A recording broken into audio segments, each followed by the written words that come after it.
Hola, mi nombre es Roberto Ramírez Basterrechea, soy doctor en Economía Política y experto en gobiernos y ciudades digitales. Les doy la bienvenida a este canal Gobernanza Ciudadana y Digital.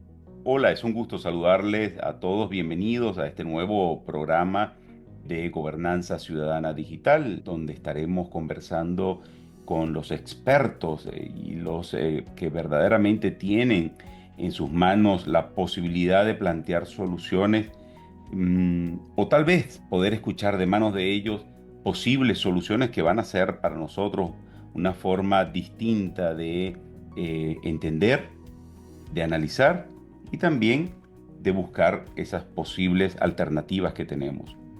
Hoy le quiero dar la bienvenida a Carlos Escalante, es consultor y estratega político. Con más de 33 años de experiencia, ha participado en 250 campañas electorales en 12 países de América Latina.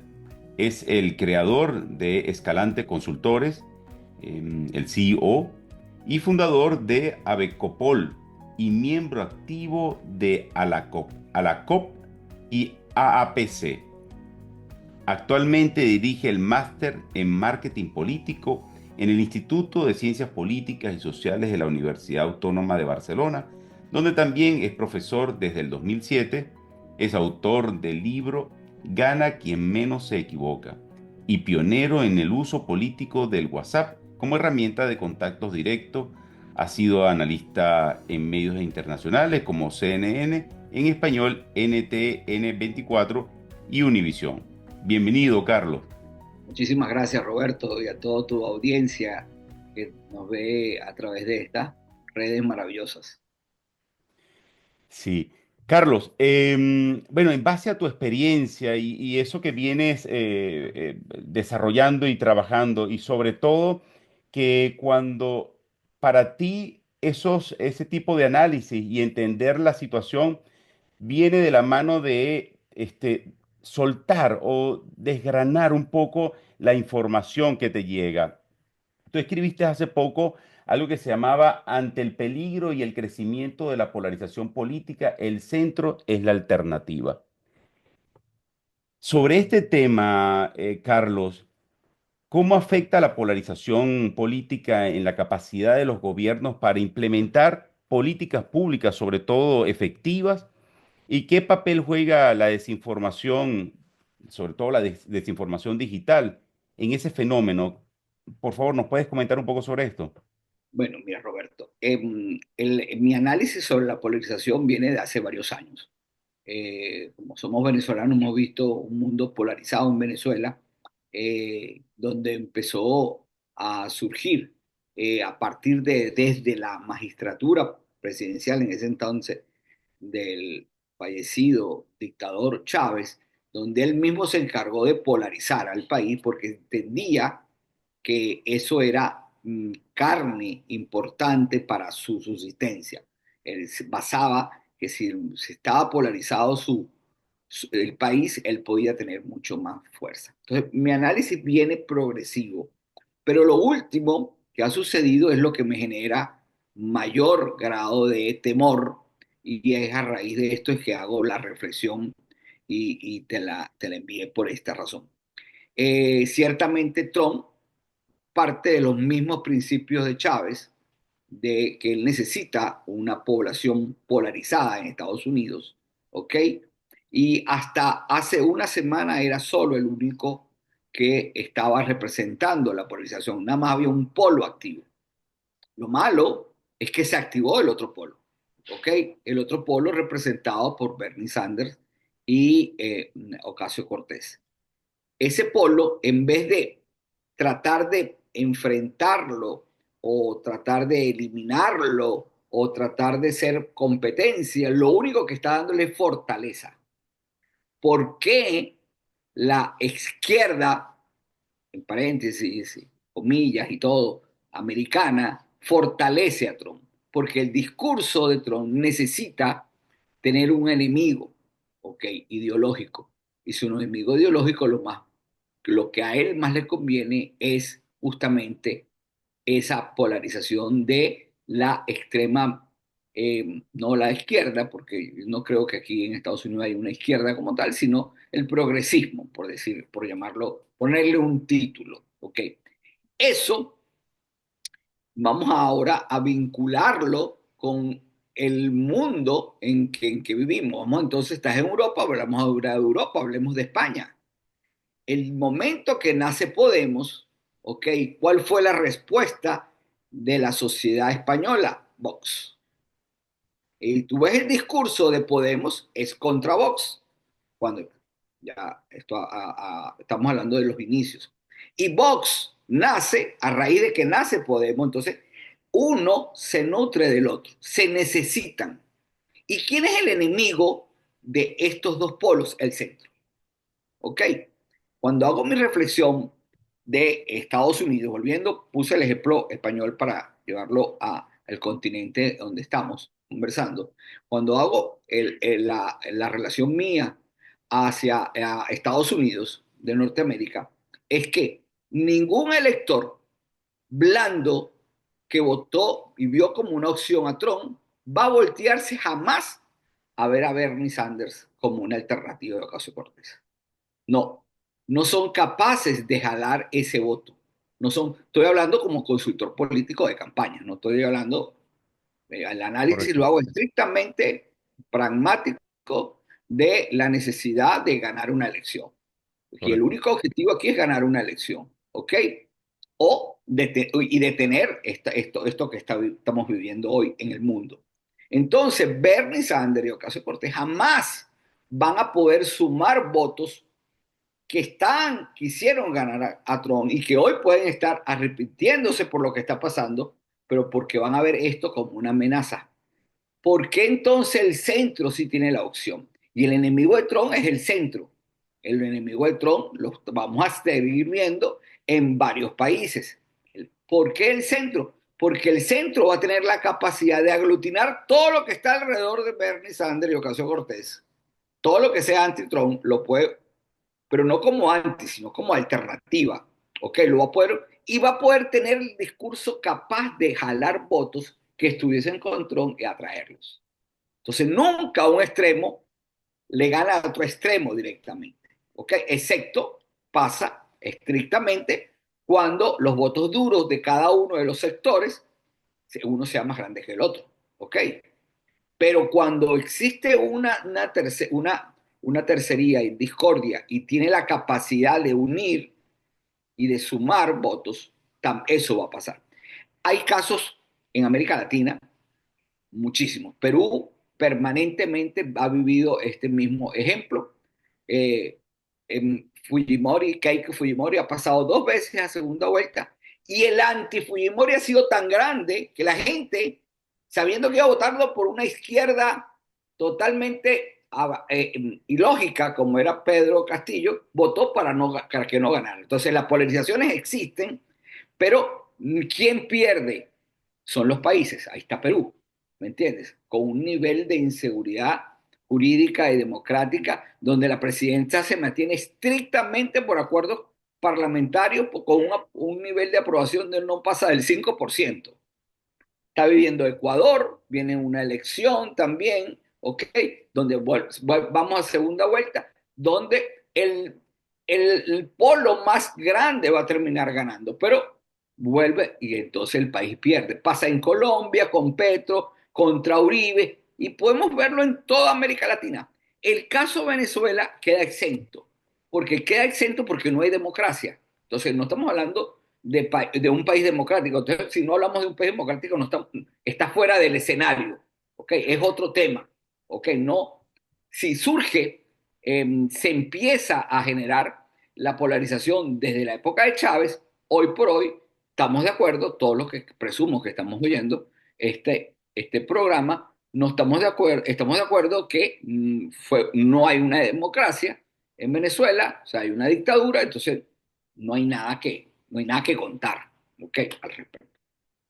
Entonces, a raíz de que Estados Unidos está viviendo esta circunstancia, yo digo, ¿cuándo sale un líder de centro que tenga la capacidad de unificar mejor su mensaje y dar alternativas a lo que está sucediendo que no sea la extrema polarización que representa Bernie. Y entonces eso hace que el único ganador de la aparición en escenario, en mítines, en eventos públicos en Estados Unidos, de Bernie Sanders y Ocasio-Cortez es Trump.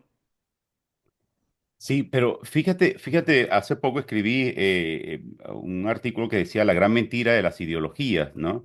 Eh, Realmente planteas de que hay los extremos, pero los extremos terminan siendo una clasificación, una caracterización de ideologías en todo esto.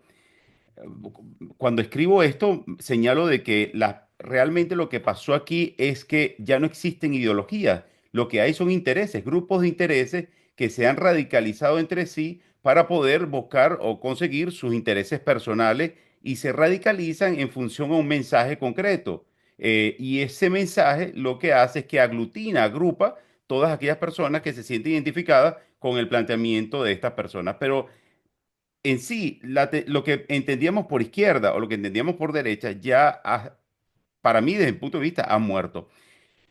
En base a eso, Carlos, que yo de por sí lo que sigo viendo son intereses, más que ideologías, desde mi punto de vista, son intereses personales, no importa inclusive si se ubica en el centro, pero sí y lo que en sí trato de señalar con esto es que lo valioso para determinar la tendencia de una persona o de la otra, o de una dirección o de la otra, debería estar fundamentada más bien en la gestión, en el éxito de gestión, en quién es la persona por la cual estamos votando. Yo, Porque, yo sí, estoy de acuerdo contigo con el tema de tu artículo de la ideología que me encantó. ¿Me mm, entiendes? Me encantó. Y no estoy hablando de ideología, estoy hablando de posturas, correcto. ¿ok? De posturas, más que de ideologías. Yo sí creo que el mundo ha evolucionado y no estoy hablando de partidos políticos, no, yo creo que esto son etapas superadas, ¿ok? Pero ciertamente hay posturas, ¿ok? Que son distintas una a la otra. O sea, Mm, un proaborto o un claro, antiaborto, ¿ok? correcto. Mm, ¿Ok? A favor de proteger el medio ambiente o en contra de proteger el medio ambiente. O sea, son posturas y eso son realidades, son issues.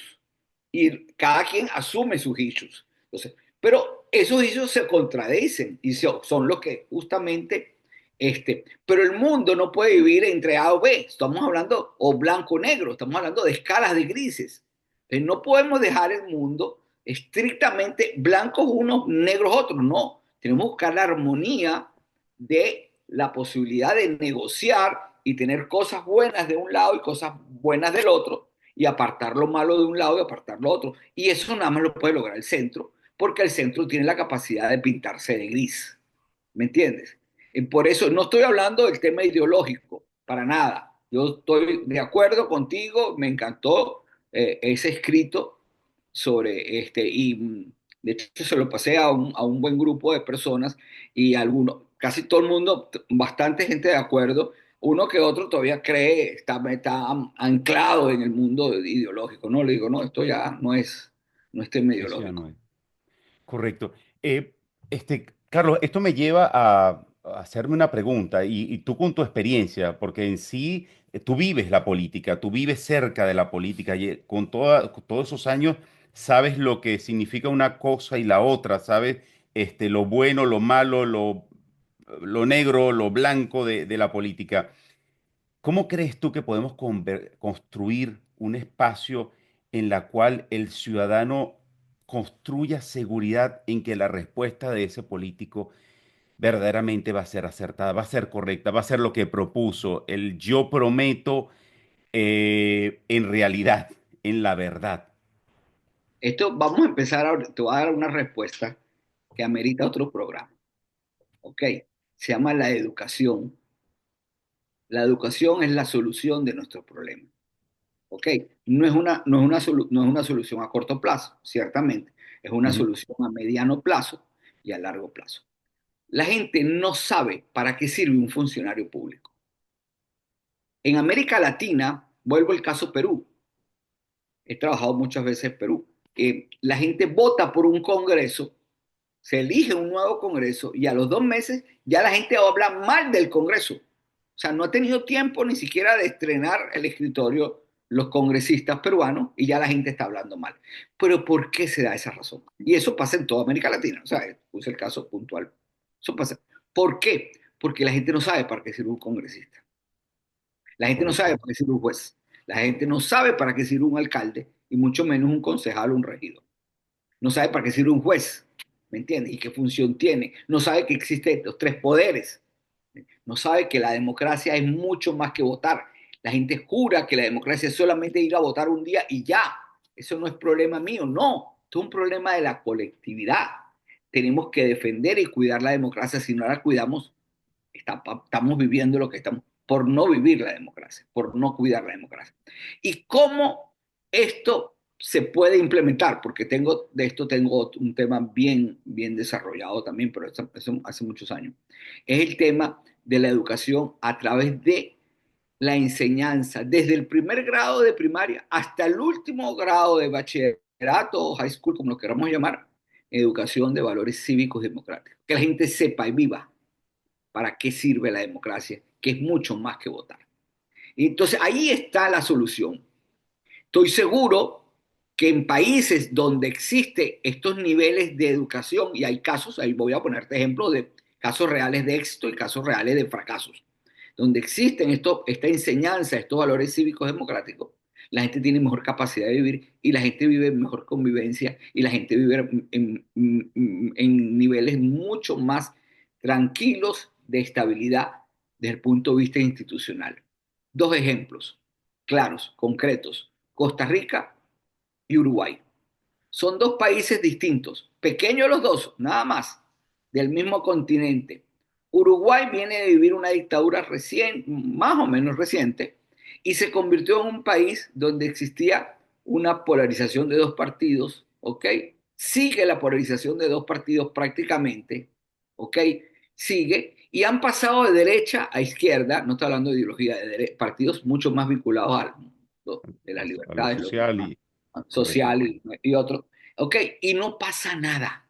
Acaba de haber un cambio de gobierno y no pasa nada en Uruguay. Gobernó este señor eh, eh, eh, Mujica. Mujica y después llegó un gobierno de derecha y no pasó nada en el país. Correcto. Tranquilo. Ha transitado bastante bien. Tú no escuchas que hay una tragedia democrática, un problema institucional, de nada. ¿Ok? Costa Rica era distinto, con una tradición muy democrática, el país más estable en la democracia. ¿Ok? Ah, bueno, pero antes de pasar a Costa Rica, ¿qué tiene Uruguay? Tiene un pénsul de educación cívica y valores democrática espectacular en los Correcto. niños desde el primer grado hasta el último año. Espectacular. Hay que meterse, hay que estudiar qué hacen ellos que no estamos haciendo en otros países. Costa Rica similar, la historia cambia un poco, un país bipartidista se convierte en multipartido, yo que vivo la democracia, hay un presidente en Costa Rica, yo no sé ni el nombre del partido. Eso hace 10 años era imposible que yo no lo supiera. Mm, ¿Por mm, qué? Porque ha cambiado tanto, ha surgido, han crecido, ha habido cambios sustanciales en el mundo electoral, por decir algo, pero la estabilidad se mantiene. La estabilidad correcto. se mantiene. Y también tienen un pénsul de educación cívica, valores democráticos extraordinario. Entonces, tenemos el ejemplo de cómo resolver el problema, pero no hemos todavía entrado a darle la solución. ¿Ok? Y hay países todo lo contrario, pues ahí está Venezuela, ahí está Cuba. Por supuesto, Bueno, nadie, ninguno de esos dos regímenes le interesa saber, le interesa enseñarle para qué sirven los poderes, las instituciones, porque pues no existen. bueno, eso que comentas, primero, estoy de acuerdo contigo, es verdaderamente lo básico que deberíamos tener, un programa de ciudadanización, un programa importante de ciudadanización.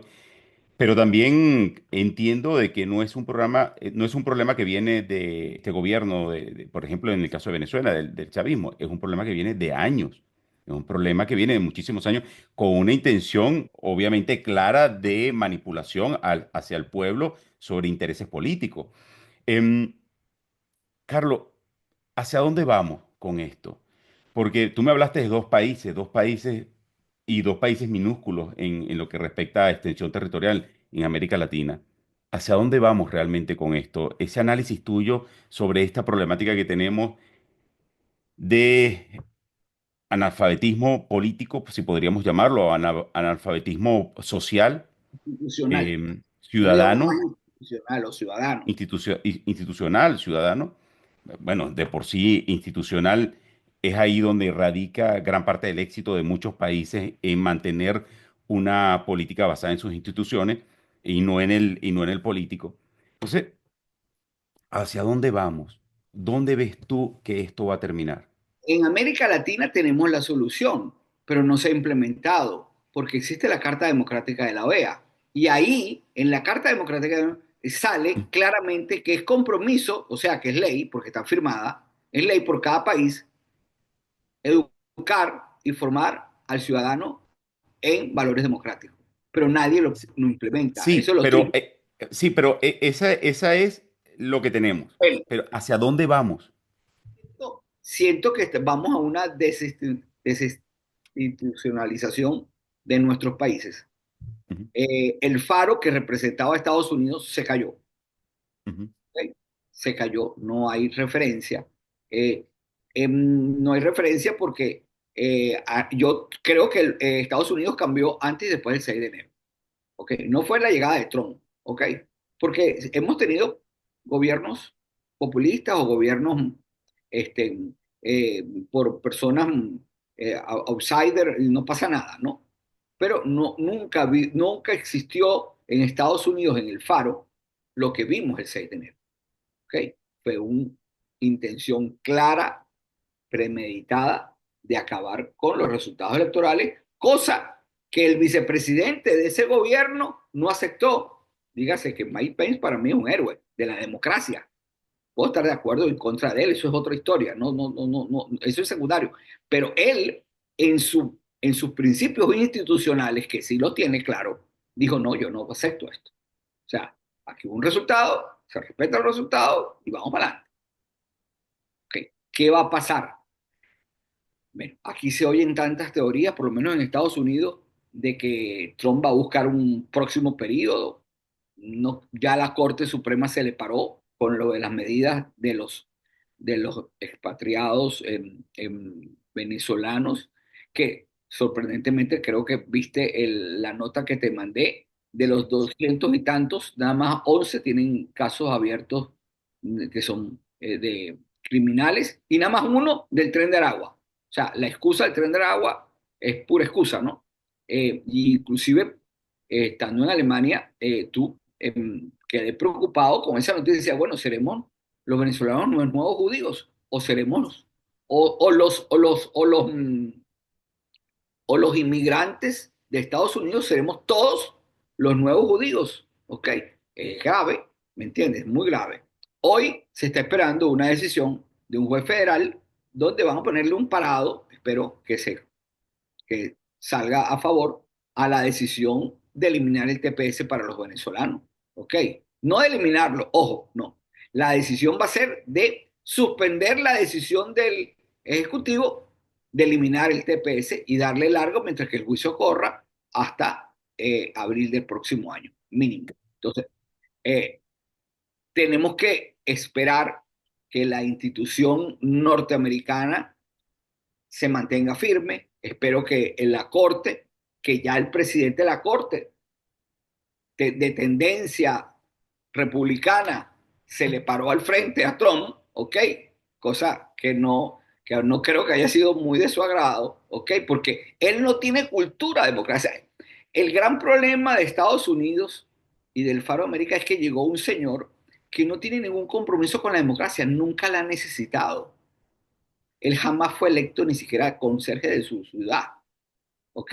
O sea, no ha tenido necesidad de vivir, ¿me entiendes? La necesidad de respeto de las normas y él lo que ha hecho es todo lo contrario. Entonces ese es el gran problema. Entonces, si la institucionalidad de, de los Estados Unidos se logra mantener, tanto el Poder Judicial como el Poder Legislativo, que por cierto, mi hijo me comenta que en estas próximas semanas van a haber elecciones atípicas por algunos miembros del gabinete y va a haber elecciones. Y por 3 votos pudiera perder los republicanos, o sea, el gobierno de Trump,